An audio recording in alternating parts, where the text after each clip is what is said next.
काशी तीर्थ यात्रा की वापसी में एक गुरु और शिष्य किसी नगरी में पहुंचे। नाम उसका अंधेर नगरी था। शिष्य बाजार में सौदा खरीदने निकला तो वहां हर चीज एक ही भाव, सब धान 22 पसेरी, भाजी टका सेर और खाजा एक मिठाई भी टका सेर।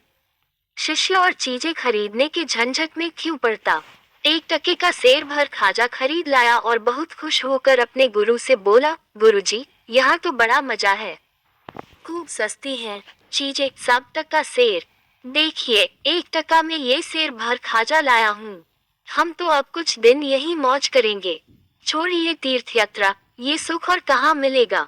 गुरु समझदार थे, बोले, बच्चा, इसका नाम ही अंधेर नगरी है, यहाँ रहना अच्छा नहीं, जल्दी भाग निकलना चाहिए यहाँ से। वैसे भी साधु का एक ठिकाने पर जमना अच्छा नहीं, कहा है, साधु रमता भला पानी बहता भला। पर शिष्य को गुरु की बात नहीं भाई, बोला, अपने राम तो यहाँ कुछ दिन जरूर रहेंगे। गुरु को शिष्य को अकेले छोड़ जाना उचित नहीं लगा। बोले, अच्छा, रहो और कुछ दिन, जो होगा भुगता जाएगा। अब तक शिष्य अंधेर नगरी का सस्ता माल खा खाकर खूब मोटा हो गया। उन्हीं दिनों एक खूनी को फांसी की सजा हुई थी, पर वह अपराधी बहुत दुबला पतला था। फांसी का फंदा उसके गले में ढीला था।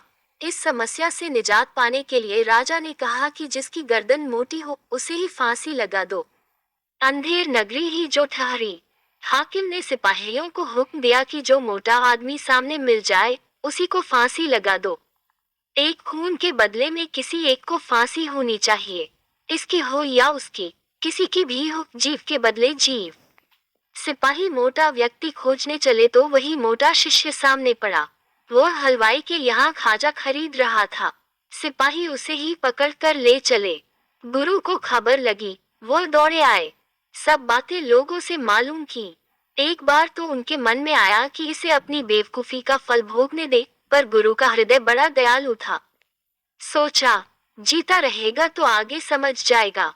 सिपाहियों के पास जाकर बोले, इस वक्त फांसी चढ़ने का हक तो मेरा है, इसका नहीं। क्यों? इस वक्त कुछ घंटों के मुहूर्त में फांसी चढ़कर मरने वाला सीधा स्वर्ग जाएगा। शास्त्र में गुरु के पहले शिष्य को स्वर्ग जाने का अधिकार नहीं है। शिष्य गुरु की चाल समझ गया, चिल्ला उठा, नहीं गुरुजी, मैं ही जाऊंगा। सिपाहियों ने मुझे पकड़ा है, आपको पकड़ा होता तो आप जाते। इसी एक बात पर दोनों ने परस्पर झगड़ना शुरू कर दिया। सिपाही हैरान थे, भीड़ इकट्ठी हो गई। फांसी चढ़ने के लिए झगड़ना वहां के लोगों के लिए यह एकदम नई बात थी। जल्दी ही यह बात राजा के कानों तक पहुंची। राजा ने कहा, यदि ऐसा मुहूर्त है तो सबसे पहला अधिकार तो राजा का ही होता है और उसके बाद क्रम उसके उच्चाधिकारियों का। गुरु शिष्य बहुत चिल्लाए कि साधु के रहते स्वर्ग में जाने का अधिकार किसी दूसरे को कदापि नहीं है, पर किसी ने एक न सुनी। सबसे पहले राजा और फिर एक एक करके कई मंत्री अधिकारी फांसी पर चढ़ गए।